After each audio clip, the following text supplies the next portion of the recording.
Good morning learners, how are you.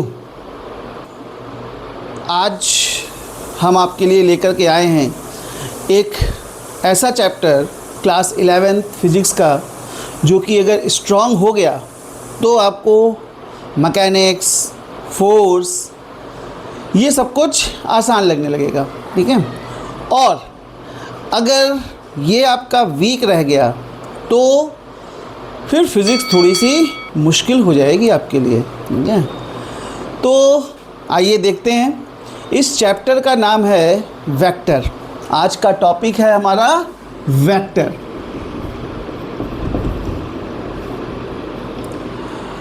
तो अब अगर मैं आपसे कहूँ, ठीक है, कि आपको 5 किलोमीटर जाना है, ठीक है, आपको 5 किलोमीटर जाना है, ठीक है, तो क्या आप अपनी डेस्टिनेशन पर पहुंचेंगे?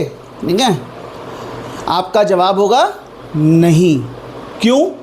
क्योंकि मैंने इसमें आपको सिर्फ क्या दिया है, मैग्नीट्यूड दिया है। सिर्फ क्या दिया है, मैग्नीट्यूड दिया है। इसमें मैंने आपको कोई भी डायरेक्शन नहीं बताई है। ठीक है, तो अगर मैं आपसे कहता हूं कि आपको 5 किलोमीटर जाना है टूवर्ड्स ईस्ट, ठीक है, तो आप अपनी डेस्टिनेशन पर पहुंच जाएंगे। ठीक है, तो फिज़िक्स में इसी फलूदे का नाम है, ठीक है, वेक्टर्स। ठीक है, जिसमें हम लोग क्या है, किसी फिजिकल क्वांटिटी के मैग्नीट्यूड और डायरेक्शन दोनों की बात करते हैं तो ये हमारा कहलाता है वेक्टर। ठीक है, तो जो हम फिजिकल क्वांटिटीज़ को दो पार्ट्स में डिवाइड करते हैं, एक होती है आपकी scalar, one is scalar and another is vector. One is scalar, another is vector.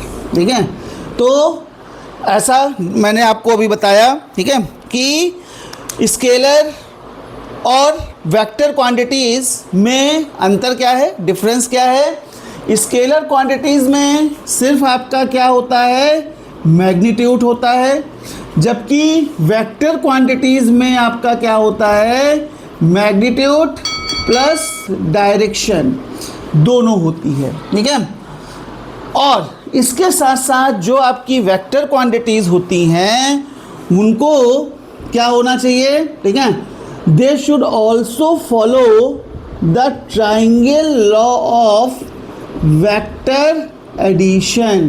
ठीक है, अभी इसकी बात हम लोग आगे करेंगे। ठीक है, तो स्केलर क्वांटिटीज़ वो क्वांटिटीज़ हैं, याद रखेंगे, स्केलर क्वांटिटीज़ वो क्वांटिटीज़ हैं जिनमें सिर्फ क्या होता है, मैग्नीट्यूड होता है, और वेक्टर क्वांटिटीज़ वो क्वांटिटीज़ होती हैं जिनमें आपका मैग्नीट्यूड और डायरेक्शन दोनों होती है। और इसके साथ साथ अब since you are in class 11th तो एक चीज़ और इसमें ऐड करेंगे, ये तो आप पिछली क्लासेस में भी पढ़ के आ चुके हैं कि मैग्नीट्यूड और डायरेक्शन होती है, उन्हें हम लोग वेक्टर क्वांटिटीज़ कहते हैं। और इसके साथ साथ में एक चीज़ और हमने ऐड की है, that is the triangle law of, they should also follow, जो वेक्टर क्वांटिटीज़ हैं they should also follow the triangle law of vector addition. Clear. अब एग्जाम्पल्स की बात करें तो इसके एग्जाम्पल्स क्या हैं, मास, लेंथ, टाइम, ये सब इसके एग्जाम्पल्स हैं। ठीक है, स्केलर क्वांटिटीज़ के। और अगर वेक्टर क्वांटिटीज़ की बात करें तो वेक्टर क्वांटिटीज़ में एग्जाम्पल्स क्या हैं आपके, लाइक फोर्स, वेलोसिटी, एक्सीलरेशन, ये सब इसके एग्जाम्पल हैं। तो बेटा एक क्वेश्चन बताइए, अब टेम्परेचर क्या है हमारा, टेम्परेचर इज स्केलर और वेक्टर, ये स्केलर है या वेक्टर है। ठीक है, चलिए, तो यस करेक्ट। ठीक है, कमेंट सेक्शन में इसका आंसर दीजिएगा। इसका आंसर है स्केलर। टेम्परेचर क्या है, स्केलर क्वांटिटी है। क्लियर। ठीक है, अच्छा, अब सर आप वेक्टर तो कर रहे हैं, वेक्टर को हम लोग रिप्रेजेंट कैसे करते हैं, what is the representation of vector. तो चलिए वो भी देख लेते हैं। क्या है आपका वेक्टर को रिप्रेजेंट करने के लिए, सपोज कोई फिजिकल क्वांटिटी है ए, कोई फिजिकल क्वांटिटी है ए, ठीक है। तो इसको रिप्रेजेंट करने के लिए हम लोग क्या लगाते हैं, इसके ऊपर एक एरो पुट करते हैं, ठीक है। तो ए वेक्टर, देन इसको हम बोलते हैं ए वेक्टर। जहाँ पर एरो क्या है, ये हमारा क्या शो करता है कि ये इसकी डायरेक्शन है, यानी कि इट हैज़, ये आपका एक क्या है, ये पूरा मिलकर के क्या बनाता है, एक वेक्टर क्वांटिटी बनाता है। क्लियर, ठीक है, इतनी बात समझ में आई। अब बात करते हैं, ठीक है, इसके टाइप्स की, वेक्टर्स के टाइप्स की। तो वेक्टर के टाइप्स क्या क्या होते हैं हमारे,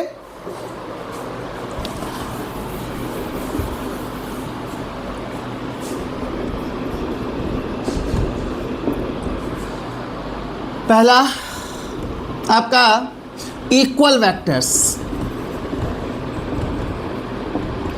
इक्वल वेक्टर्स क्या होते हैं, ऐसे वेक्टर्स जिनका two vectors having equal magnitudes and same direction is known as the equal vectors. इसी तरीके अगले होते हैं आपके अपोजिट वेक्टर्स। अपोजिट वेक्टर्स कौन से होते हैं, जिनमें magnitude is same, to vectors having same magnitude but opposite direction, ठीक है। तो ऐसे वेक्टर्स को हम लोग क्या कहते हैं, इफ, अगर हम मान लीजिए एग्जांपल लेते हैं, if A vector and B vector are opposite vectors, then in that case A vector must be equals to minus B vector. इस केस में क्या होगा, A vector is equals to B vector, ठीक है। Third, unit vector. Unit vector क्या होते हैं आपके, विच हैज यूनिट मैग्नीट्यूड, ठीक है, जिनका मैग्नीट्यूड यूनिट होता है, ठीक है, यानी कि 1 होता है। कितना होता है, मैग्नीट्यूड इज इक्वल्स टू 1, ठीक है। इनको हम रिप्रेजेंट कैसे करते हैं, किसी भी वेक्टर के ऊपर जब आप एक कैप लगा देते हैं, ये आपने कैप लगा दिया, ठीक है, तो किसी भी वेक्टर के ऊपर जब आप कैप लगा देते हैं, ये कैप आपने लगा दिया, ए वेक्टर ए, तो ये रिप्रेजेंट कर रहा है ए यूनिट वेक्टर। क्लियर, ठीक है। चलिए बात करते हैं हम वेक्टर एडिशन की। वेक्टर एडिशन, अब मैंने आपसे बोला, ठीक है, कि एक वेक्टर है, A vector is equals to 4 metre and B vector is equals to 3 metre, ठीक है। Find A vector plus B vector, ठीक है, क्या होगा, ठीक है। आप कहोगे सर इसमें कौन सी बड़ी बात है, लीजिए 7 मीटर होता है, दोनों को ऐड कर देते हैं, बट ये आंसर सही नहीं है, ठीक है, क्योंकि वेक्टर्स में इस तरीके से एडिशन नहीं होता है। स्केलर क्वांटिटी का तो हो सकता है, अगर a इक्वल्स टू 4 मीटर होता, b इक्वल्स टू 3 मीटर होता, तो उस केस में आपका a प्लस बी 7 मीटर हो जाता। लेकिन सिंस ये क्या है, आपकी वेक्टर क्वांटिटीज़ हैं, ठीक है, ए वेक्टर और बी वेक्टर दिया हुआ है, तो वेक्टर्स में एडिशन करने के लिए हम लोग क्या निकालते हैं, इनका रिजल्टेंट निकालते हैं। रिजल्टेंट निकालने के लिए हमारे पास फॉर्मूला क्या होता है, r equals to √a square plus b square, ठीक है। तो अब क्या हो जाएगा आपके पास में, दिस विल बी 4 का स्क्वायर प्लस 3 का square, so this will be 16 plus 9 यानी कि 5 मीटर। रिजल्टेंट कितना हो जाएगा आपका, 5 मीटर हो जाएगा, ठीक है। अब इसको करने के लिए आपके पास देयर आर 2 रूल्स, ठीक है। हम लोग सबसे पहले आपका ट्राइंगल लॉ है जो हमने शुरुआत में बात की थी, triangle law of vector addition. Triangle law of vector addition क्या होता है कि अगर दो vectors, if two vectors are placed in such a way, ठीक है, अगर दो वेक्टर्स इस तरीके से प्लेस किए गए हैं, ए वेक्टर और b vector, that they form two adjacent sides of a triangle. अगर दो वेक्टर्स इस तरीके से प्लेस किए गए हैं कि वो किसी ट्राइंगल की दो एडजेसेंट साइड फॉर्म करते हैं, या दूसरे शब्दों में कह लेते हैं राइट एंगल ट्राइंगल की एडजेसेंट साइड फॉर्म करते हैं, ठीक है, एंड ये वेक्टर किस में लिए जाने चाहिए, सेम ऑर्डर में लिए जाने चाहिए, ठीक है। तो अगर दो वेक्टर इस तरीके से प्लेस किए गए हैं, किस तरीके से, अगर दो वेक्टर इस तरीके से प्लेस किए गए हैं कि वो राइट एंगल ट्राइंगल की एडजेसेंट साइड्स बनाते हैं, एडजेसेंट साइड को रिप्रेजेंट करते हैं। एडजेसेंट साइड का मतलब एक के साथ में एक, taken in same order, taken in same order, यानी कि ए वेक्टर लिया हमने इसी डायरेक्शन में और फिर इसी डायरेक्शन में हमने क्या लिया, बी वेक्टर लिया। ये हो गया आपका taken in same order. So their resultant will be the third side of the triangle. Their resultant मतलब ए वेक्टर और बी वेक्टर का जो रिजल्टेंट होगा वो क्या होगा, आपका थर्ड साइड ऑफ ट्राइंगल होगा, ठीक है, और taken in opposite order. Opposite order का मतलब क्या है, ये देखिए हमने इधर लिया, ये इधर लिया, अब इसके बाद कैसे आना चाहिए, अगर हम सेम ऑर्डर में रखते तो इसको इधर की तरफ आना चाहिए था, लेकिन हम इसको इधर की तरफ लेते हैं, ठीक है, बात समझ में आया। तो ये आपका इस तरीके से ये इसका रिजल्टेंट देता है, ये होता है आपका triangle law of vector addition. Next है हमारा parallelogram law of vector addition, ठीक है। तो चलिए देखते हैं। तो बेटा एक चीज़ याद रखेंगे, फिज़िक्स में कुछ भी सीधा नहीं होता है, ठीक है, फिज़िक्स इज़ नॉट वेरी सीधा सीधा, ठीक है। तो चलिए अब पैरेललोग्राम लॉ की बात करते हैं, वेरी इंपॉर्टेंट, ध्यान रखिएगा, ये आपका एग्ज़ाम में पूछा जा सकता है, parallelogram law of vector addition, ठीक है। पैरेललोग्राम लॉ क्या कहता है, पैरेललोग्राम बेटा ध्यान समझिए, रटने पे नहीं जाना है। अगर मैंने आपको शुरुआत में बोला है, अगर आप चैप्टर को समझ लेंगे तो चैप्टर आपके लिए बहुत आसान हो जाएगा, ठीक है। बस छोटी छोटी सी चीज़ें हैं, कोई बहुत बड़ी चीज़ नहीं है, ठीक है। पैरेललोग्राम लॉ कहता है कि अगर दो वेक्टर्स, एक ए वेक्टर है और दूसरा ये बी वेक्टर है, एक ए वेक्टर है और बी वेक्टर है, they are arranged in such a way at origin, ठीक है, किसी एक कॉमन पॉइंट पे इस तरीके से अरेंज करते हैं, अरेंज किए जाते हैं, that they represent two adjacent sides of a parallelogram. ये दो एडजेसेंट साइड्स जो है वो पैरेललोग्राम की फॉर्म करते हैं। तो अब क्या है, ये तो इसके पैरेलल में हम इधर एक लाइन ड्रॉ कर सकते हैं, ये हो गई हमारी, और इसके पैरेलल हम इधर एक ड्रॉ कर सकते हैं, ये हो गई हमारी। तो ये ए वेक्टर है तो ये भी आपका ए वेक्टर हो जाएगा, ये बी वेक्टर है तो ये भी आपका बी वेक्टर हो जाएगा, ठीक है। अब हम क्या करते हैं, और ये क्या है हमारा, ठीक है, दिस इज अ डायगोनल। तो अब देखिए रूल क्या कहता है, ठीक है, अब ये दोनों ए वेक्टर और बी वेक्टर के बीच जो एंगल था वो कितना था आपका, थीटा, ठीक है। अच्छा, तो अब देखिए क्या हुआ, ठीक है। तो अब पूरे इसके रूल की बात कर लेते हैं। If two vectors are arranged in such a way that they represent two adjacent side of a parallelogram inclined at an angle theta, ठीक है, then their resultant will be given by the diagonal of the parallelogram diagonal of the parallelogram, ठीक है, and direction will be the alpha with the horizontal, direction will be alpha with the horizontal, ठीक है। सो अब इसको solve करते हैं, derive करके देखते हैं कि फॉर्मूला हमारे पास क्या आता है, ठीक है।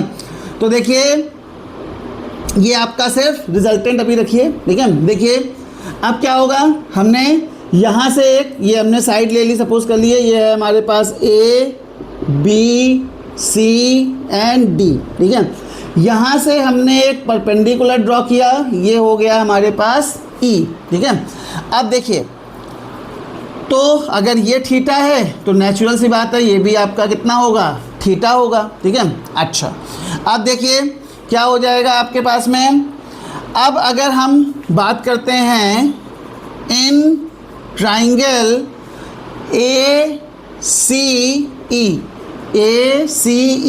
इस वाले ट्राइंगल में तो क्या हो जाएगा आपके पास, ठीक है। देखिए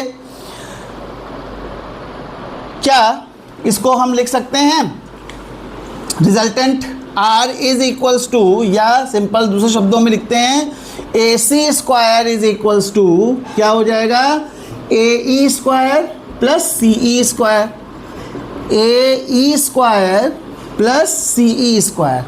अब अगर आप AE की बात करें तो AE क्या होगा आपके पास में, AE होगा AB प्लस BE, ठीक है, कोई दिक्कत। AB कितना है, AB इज B, इसको हम स्मॉल a और स्मॉल b लेते हैं ताकि कंफ्यूजन ना हो, ये आपका A है, ये आपका B है, this is A vector, this is B vector. तो जब हम सिर्फ मैग्नीट्यूड की बात करेंगे तो मैग्नीट्यूड A हो जाएगा, इसका मैग्नीट्यूड B हो जाएगा, ठीक है। तो ये हो जाएगा आपके पास A और ये हो गया आपके पास sorry AB is B plus BE की बात कर लो। अब BE के लिए क्या है आपके पास में, BE इज, अब इसको हम लोग क्या करते हैं रिजॉल्व करेंगे, ठीक है। अभी आप रेजोल्यूशन ऑफ वेक्टर आप आगे पढ़ेंगे, ठीक है। तो क्या होगा आपका, देखिए अब पास वाले पर जिससे ये एंगल बना रहा होगा थीटा, वहाँ पर क्या हो जाएगा आपके पास A cos थीटा, और इस पर क्या हो जाएगा आपके पास A sin थीटा, ठीक है। तो क्या हो जाएगा आपके पास, देखिए B और तो BE इज इक्वल्स टू कितना हो गया, A cos थीटा, ठीक है। अच्छा अब CE की बात कर लें, CE कितना है आपके पास, CE ध्यान से देखिए A sin थीटा, दोनों वैल्यूज को उठा करके यहाँ पर रख दीजिए, क्या होगा AC square is equals to AE की जगह कितना आ गया B plus A cos theta का होल ऑफ स्क्वायर, और CE की जगह कितना आ गया A sin थीटा का होल ऑफ स्क्वायर। ये हो गया आपके पास B square plus A square cos square theta plus 2AB cos theta plus A square sine square theta, ठीक है। क्या हो जाएगा, देखिए A square cos theta plus A square sine theta, ठीक है। तो A स्क्वायर कॉमन ले लेंगे, cos square theta plus sine square theta is 1, तो ये बन जाता है A square plus B square plus 2AB cos theta, that is AC square. और AC स्क्वायर कितना था आपके पास में, R square is equals to A square plus B square plus 2AB cos theta, या रिजल्टेंट इक्वल्स टू आ गया आपके पास A plus B, A square plus B square plus 2AB cos theta, ठीक है। ये आ गया आपके पास रिजल्टेंट, यानी रिजल्टेंट का मैग्नीट्यूड। अब हमें रिजल्टेंट की डायरेक्शन भी चाहिए होगी, जल्दी अब डायरेक्शन की बात की जाए, ठीक है। तो डायरेक्शन क्या होगी हमारे पास, देखिए tan अल्फ़ा, अगर हम अब डायरेक्शन इज अल्फ़ा तो हम लेते हैं tan अल्फ़ा की अगर हम बात करें तो tan alpha is equals to हमारे पास क्या हो जाएगा, परपेंडिकुलर अपॉन बेस, यानी कि CE अपॉन AE। CE कितना है आपके पास A sin थीटा, और ए ही आपके पास हो जाएगा B plus a cos theta. ये हो गया आपके पास tan अल्फ़ा, ठीक है, या alpha is equals to tan inverse a sign theta upon b plus a cos theta, ठीक है। ये आ गया आपके पास इसकी डायरेक्शन, ठीक है। तो क्लियर, यहाँ तक बात समझ में आई, ठीक है। अब देखिए नेक्स्ट है हमारा resolution of vectors. Let us assume क्या है कि ये एक्स एक्सिस है, ये वाई एक्सिस है, इस पे कोई वेक्टर है, ठीक है। ये मान लीजिए ए वेक्टर है, ये आपका एक्स एक्सिस के साथ कितना एंगल बना रहा है, थीटा एंगल बना रहा है, ठीक है। तो अब हम लोग इसको रिजॉल्व करेंगे। रिजॉल्व करने पर क्या आएगा, एक्स एक्सिस के साथ में तो ये कॉस थीटा बनाएगा, ए कॉस थीटा, और वाई एक्सिस के साथ क्या बनाएगा, वाई एक्सिस के साथ बनाएगा ए साइन थीटा, ठीक है। अब अगर हम लोग, अब मैंने आपको एक चीज़ बताई थी, यूनिट वेक्टर क्या होता है, सिर्फ डायरेक्शन देता है। अगर हमारा आई यूनिट वेक्टर जो है वो डायरेक्शन शो करता है किसकी, एक्स की, और जे यूनिट वेक्टर जो है वो किसकी डायरेक्शन शो करता है, वाई की। तो इस पूरे वेक्टर को यानी कि ए वेक्टर को हम लिख सकते हैं A cos theta i unit vector plus A sign theta j unit vector, ठीक है। ए वेक्टर को इस तरीके से रिप्रेजेंट किया जा सकता है जहां पर ये इसके कहलाते हैं कंपोनेंट्स, ठीक है, आई और जे के कंपोनेंट्स कहलाते हैं, ठीक है। तो कॉन्सेप्ट है आपका, ये क्लास 11th का हीरो है, ठीक है, ध्यान रखिएगा, ठीक है। ये कॉन्सेप्ट बहुत ज़रूरी है, ये आपका आगे चल करके बहुत जगह यूज़ होगा। तो रेजोल्यूशन ऑफ वेक्टर जो है उसको बहुत अच्छे से समझ लीजिए, ठीक है। दोबारा एक बार बता दे रहा हूँ, क्या होगा, वेक्टर जिस एक्सिस के साथ में एंगल बना रहा होगा उसके साथ कॉस का कंपोनेंट बनाएगा ए कॉस थीटा, और जिसके साथ आपका दूर होगा उसके साथ आपका साइन का कंपोनेंट बनाएगा। क्लियर, यहाँ तक बात समझ में आई। चलिए आगे, ठीक है। अब एक छोटा सा आपको चैलेंज देते हैं, ठीक है, करके देखिए जल्दी से। Let a vector is equals to 8 metre, b vector is equals to 6 metre, find out a vector plus B vector, ठीक है। जल्दी से निकालिए। आया 1 2 3 4 5, चलिए आंसर बताइए। करेक्ट, कमेंट सेक्शन में कुछ लोगों के आंसर्स आए हैं, दे आर, क्या हो जाएगा, अब since it is a vector addition तो R vector R is equals to क्या आ जाएगा आपका, अब सिंस हमने इनके बीच एंगल नहीं दिया है तो क्या हो जाएगा, ए स्क्वायर प्लस बी स्क्वायर, यानी कि 8 का स्क्वायर प्लस 6 का स्क्वायर, तो क्या हो जाएगा 64 प्लस 36 यानी कि 10 मीटर, ठीक है। मैग्नीट्यूड कितना हो जाएगा, 10 मीटर। क्लियर। आज हमने वेक्टर्स में सीखा सबसे पहले कि वेक्टर्स क्या होते हैं, वेक्टर क्वांटिटीज़ क्या होती हैं, फिर हमने सीखा, ठीक है, स्केलर क्वांटिटीज़ क्या होती हैं, देन उसके बाद हमने सीखा एडिशन। एडिशन में 2 लॉज हमने किए, ट्राइंगल लॉ और पैरेललोग्राम लॉ, ठीक है, और चौथा हमने किया रेजोल्यूशन, ठीक है, जो अभी जस्ट हमने किया है, ठीक है। तो अब इन्हीं टॉपिक्स के साथ में आज आपकी वेक्टर की जो फाउंडेशन है वो आपकी बन गई है, ठीक है।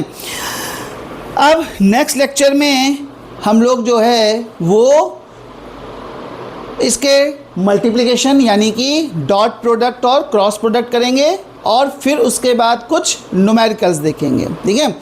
तो इस तरीके से ये चैप्टर आपका ख़त्म हो जाएगा, ठीक है। तो आज की क्लास यहीं तक, ठीक है।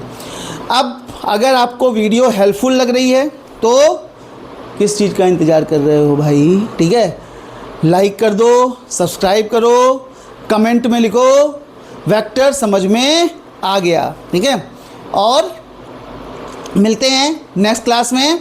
Till then bye bye. Thank you for watching this video. If you enjoyed it, please hit the like button and the bell notification icon.